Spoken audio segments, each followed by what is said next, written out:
정말 이상한 일입니다. 마당에 잡초를 뽑고 또 뽑았는데 며칠만 지나면 다시 자라납니다. 어제 분명히 정리한 곳인데도 아침에 일어나 창밖을 보면 어느새 싹이 트고 있습니다.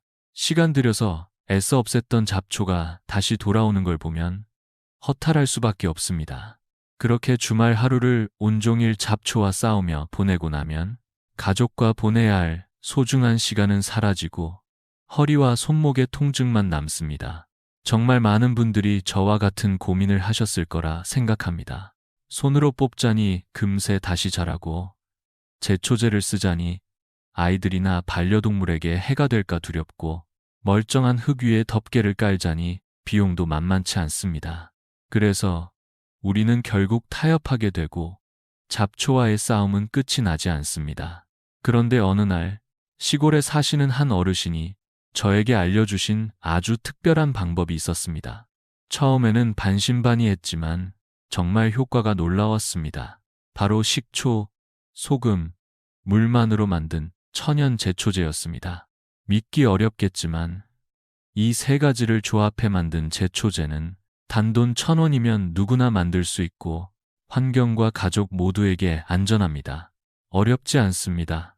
마트나 다이소에서 식초와 분무기를 사고 집에 있는 소금을 섞기만 하면 됩니다. 1,000원 정도면 충분하고 누구나 손쉽게 시작할 수 있는 방법입니다. 그리고 이 간단한 조합이 잡초를 얼마나 효과적으로 없애는지 직접 보게 된다면 놀라실 겁니다. 오늘 이 이야기를 나누는 이유는 이 방법이 여러분의 삶에도 큰 변화를 줄 수 있기 때문입니다.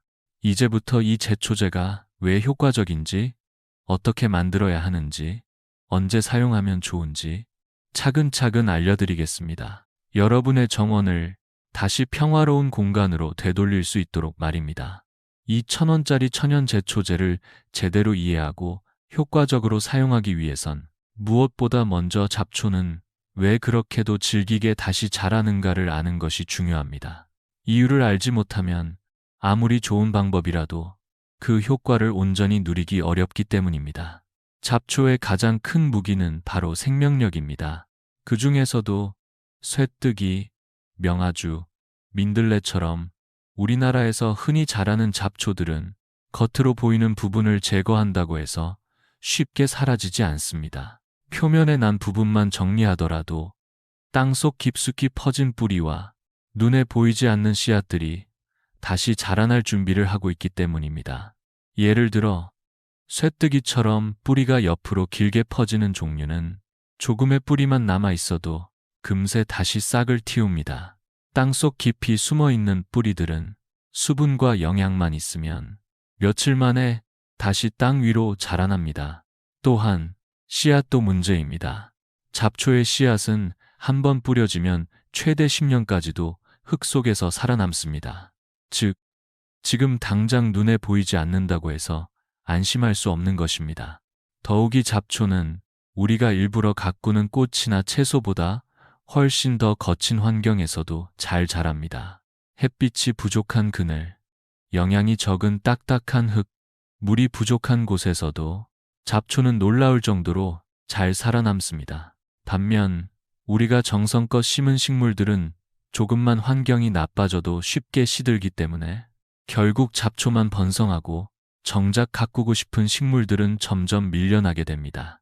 그리고 가장 중요한 사실 중 하나는 우리가 잡초를 아무리 열심히 뽑아도 그 방식이 뿌리와 씨앗을 동시에 제거하지 못한다면 그 잡초는 다시 자라날 수밖에 없다는 점입니다. 한두 번의 정리로는 해결되지 않고 계속 반복해서 관리하지 않으면 며칠 사이에 다시 원상복구되는 모습을 보게 됩니다.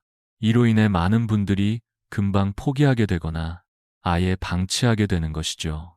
따라서 잡초를 제대로 없애고 싶다면 그들의 생명력과 번식 구조를 먼저 이해하고 나서 그에 맞는 방법으로 접근해야 합니다. 이제 우리는 왜 단순한 뽑기나 자르기만으로는 충분하지 않은지를 알게 되었습니다.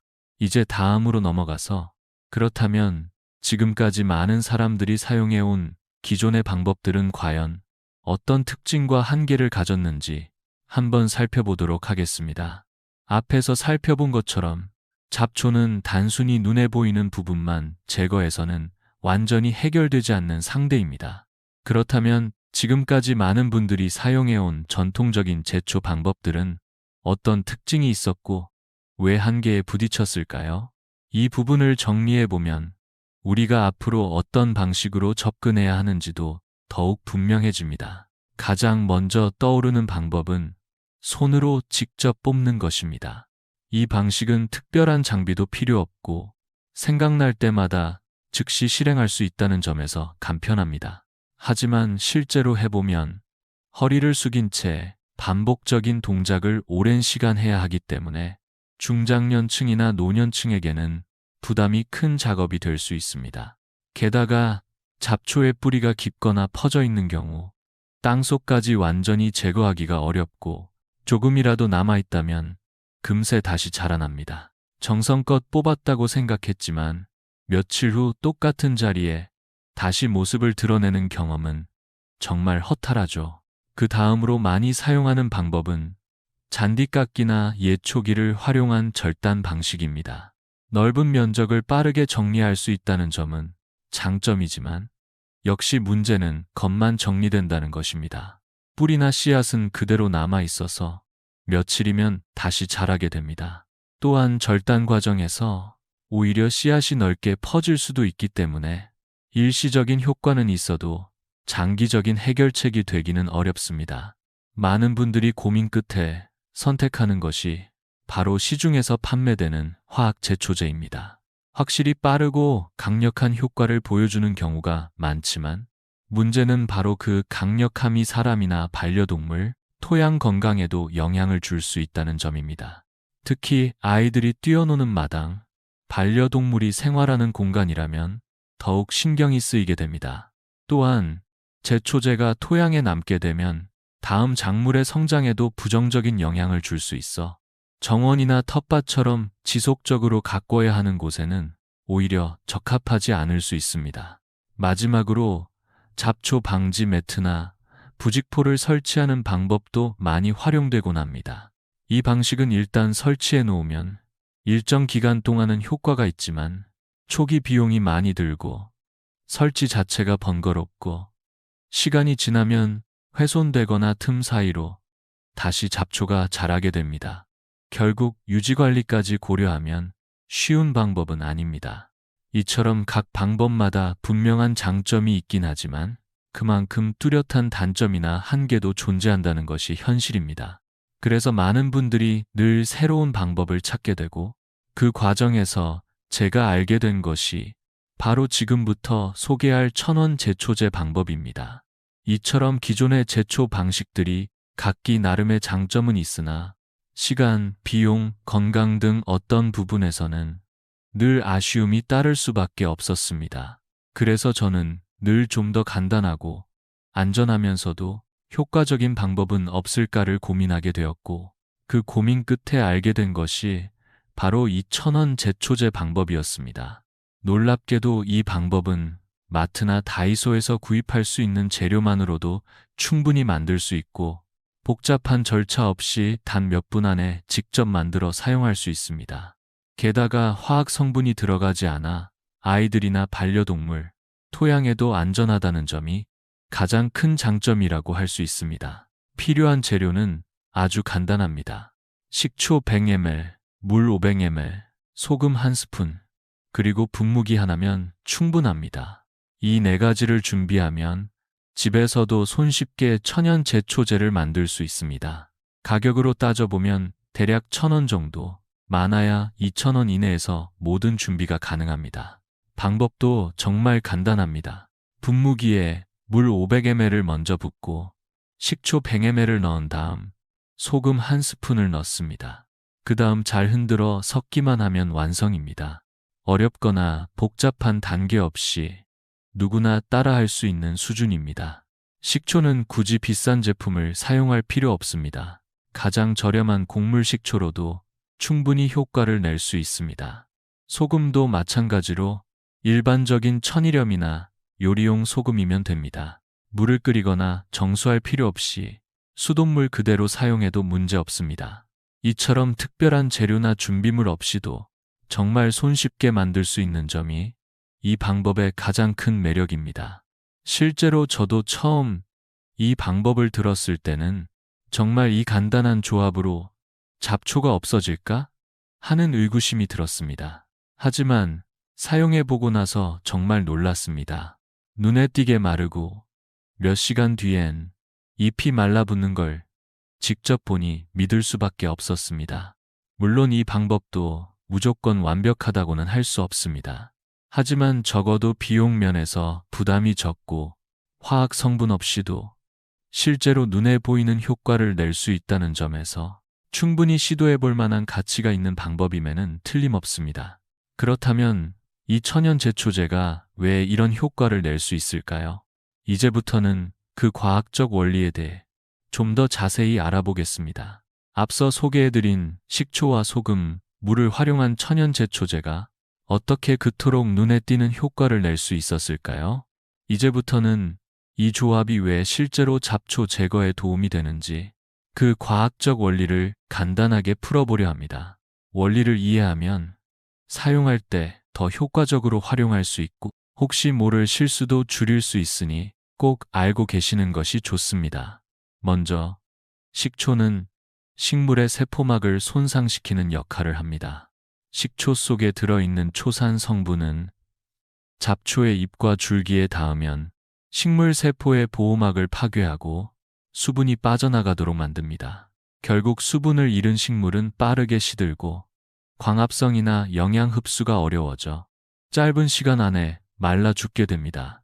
그래서 식초를 뿌릴 때는 잎의 앞면뿐 아니라 뒷면까지 골고루 닿도록 하는 것이 중요합니다. 다음은 소금입니다. 소금은 일종의 삼투압 작용을 유도합니다. 즉, 소금이 식물 세포와 접촉하면 세포 내 수분이 밖으로 빠져나가게 되며 이로 인해 세포는 수축하고 기능을 잃게 됩니다. 뿐만 아니라 소금은 흙에 남아 지속적인 영향을 주기 때문에 잡초가 다시 싹트는 것을 일정 기간 막아주는 효과도 있습니다. 결과적으로 식초와 소금은 각기 다른 방식으로 잡초의 생장을 억제하며 서로를 보완하는 역할을 합니다. 식초는 빠르게 표면을 공격하고 소금은 더 오랫동안 땅에 남아 재생을 어렵게 만드는 장기적 억제 효과를 만들어냅니다. 이 두 가지가 합쳐졌을 때 즉각적인 효과와 지속적인 예방 효과를 동시에 얻을 수 있는 것입니다. 하지만 여기서 주의할 점도 있습니다. 이 제초제는 잡초뿐 아니라 원예 식물이나 꽃, 채소에게도 영향을 줄 수 있습니다. 특히 소금은 흙에 남아있기 때문에 한번 잘못 뿌리면 오랫동안 해당 지역의 토양이 식물 생장에 부적합해질 수 있습니다. 저도 처음에 이 부분을 모르고 텃밭 한쪽에 무심코 사용했다가 몇 달 동안 아무것도 자라지 않는 바람에 후회한 적이 있습니다. 그래서 반드시 사용할 장소와 양을 신중히 고려하셔야 합니다. 다음으로는 이 제초제를 실제로 사용할 때 언제, 어떻게, 얼마나 뿌리는 것이 효과적인지 그리고 절대 피해야 할 실수는 무엇인지에 대해 안내해 드리겠습니다. 앞서 말씀드린 대로 이 제초제가 효과를 내는 데에는 분명한 과학적 원리가 있습니다. 하지만 아무리 좋은 방법도 사용법이 잘못되면 효과는 반감되고 오히려 원하지 않는 피해를 입을 수 있습니다. 그래서 지금부터는 이 천연 제초제를 실제로 사용할 때 꼭 지켜야 할 점들, 그리고 제가 직접 겪은 실수들을 바탕으로 주의해야 할 부분들을 알려드리겠습니다. 무엇보다 언제 뿌리는가가 매우 중요합니다. 제초제의 효과를 극대화하려면 햇볕이 잘 드는 아침 시간에 뿌리는 것이 가장 좋습니다. 햇빛은 식물의 수분 증발을 빠르게 만들어 잡초가 더 빨리 시들게 도와줍니다. 반대로 흐리거나 비가 오는 날, 혹은 바람이 강한 날에는 사용을 피해야 합니다. 효과가 떨어질 뿐 아니라 원치 않는 곳에 액체가 튀어 다른 식물에 손상을 줄 수 있기 때문입니다. 그리고 뿌리는 양도 중요합니다. 적당량을 골고루 뿌리는 것이 핵심입니다. 잎의 앞면뿐만 아니라 뒷면까지 잘 적셔야 하고 물방울이 줄줄 흐를 정도로 많이 뿌리는 것보다는 전체 잎을 가볍게 덮는 정도로 분무하는 것이 가장 효과적입니다. 또 하나의 중요한 포인트는 주변 식물들과의 거리입니다. 이 제초제는 잡초뿐만 아니라 모든 식물에 영향을 줄 수 있기 때문에 화초, 채소, 과일나무 등 소중한 작물 근처에서는 절대 사용하시면 안 됩니다. 특히 바람이 부는 날에는 아주 가벼운 분사도 옆으로 날아가 주변 식물을 해칠 수 있으니 날씨가 맑고 바람이 없는 날, 잡초만 있는 구역에서만 사용해야 안전합니다. 저 역시 처음에는 이 부분을 깊이 생각하지 못하고 마당 한쪽 화단 근처에 무심코 뿌렸다가 정성껏 키우던 꽃들이 함께 시들어버리는 아픈 경험을 한 적이 있습니다. 그 이후로는 늘 위치와 방향을 꼼꼼히 살피고 사용 후에는 손도 깨끗이 씻고 분무기도 따로 관리하고 있습니다. 마지막으로 이 제초제를 사용할 수 있는 장소도 제한하는 것이 좋습니다. 예를 들어 잡초가 자주 올라오는 콘크리트 틈, 주차장 모서리, 돌 사이 공간 등 작물이 자라지 않을 곳에만 사용하시면 걱정이 훨씬 줄어듭니다. 이러한 구역에서는 소금이 땅에 남아도 큰 문제가 되지 않기 때문입니다. 다음으로는 이 제초제를 더 효과적으로 사용하는 팁과 장기적으로 잡초를 줄이기 위한 생활 속 지혜들을 함께 나눠보겠습니다. 앞서 말씀드린 기본 사용법만 잘 지켜도 이 천연 제초제는 충분히 효과를 발휘합니다. 하지만 여기에 몇 가지 작은 팁을 더하면 효과는 더 높아지고 장기적으로 잡초가 자라지 않는 환경을 만드는 데에도 큰 도움이 됩니다. 첫 번째 팁은 주방세제를 소량 추가하는 것입니다. 분무액에 한두 방울의 주방세제를 넣으면 액체가 잡초 잎에 더 오래 머물면서 흡수 효과가 증가합니다. 식초와 소금이 날아가지 않고 잎에 잘 들러붙게 도와주는 역할을 합니다. 단, 반드시 무향 또는 천연 주방세제를 사용하는 것이 좋습니다. 두 번째는 뿌리 깊은 잡초에 물리적인 자극을 준 후 사용하는 방법입니다. 예를 들어 쇠뜨기나 칡덩굴 같은 잡초는 겉잎이 질기기 때문에 분사 전에 가볍게 밟아주거나 잎에 칼집을 살짝 내주면 액체가 더 잘 스며들어 효과가 높아집니다. 세 번째는 끓는 물 활용하기입니다. 좁은 공간, 예를 들어 돌 틈이나 타일 사이에 자라는 잡초에는 제초제 대신 뜨거운 물을 붓는 것만으로도 즉각적인 효과를 볼 수 있습니다. 이 방법은 화학 성분 없이도 안전하게 사용할 수 있어 특정 구역에는 오히려 더 유용합니다. 그리고 장기적인 해결책으로는 덮개 식물 심기가 있습니다. 예를 들어 박하, 클로버, 타임 같은 식물들은 땅을 덮어 잡초 씨앗이 햇빛을 받지 못하게 하여 발화 자체를 막는 효과가 있습니다. 뿐만 아니라 마당의 미관도 함께 개선할 수 있어 일석이조입니다. 또한 우드칩이나 왕겨 같은 천연 멀칭 자재를 뿌리는 것도 잡초의 성장을 줄이는데 큰 도움이 됩니다. 이렇게 다양한 방법들을 함께 활용하면 잡초 문제에서 한층 더 자유로워질 수 있습니다. 저 역시 이 방법들을 차근차근 시도한 이후로 마당을 바라보는 마음이 달라졌습니다. 예전엔 풀만 보면 한숨이 먼저 나왔지만 이젠 가족과 마당을 거닐며 꽃을 감상하고 계절의 변화를 느낄 수 있게 되었습니다. 만약 여러분도 잡초 때문에 지치고 계셨다면 오늘 소개해드린 이 방법이 작은 희망이 되기를 바랍니다. 1,000원이면 시작할 수 있고 무엇보다 안전하고 지속 가능합니다. 주말에 평온함을 되찾고 소중한 가족과의 시간을 더 많이 누릴 수 있게 되기를 진심으로 바랍니다. 끝까지 함께 해주셔서 감사합니다.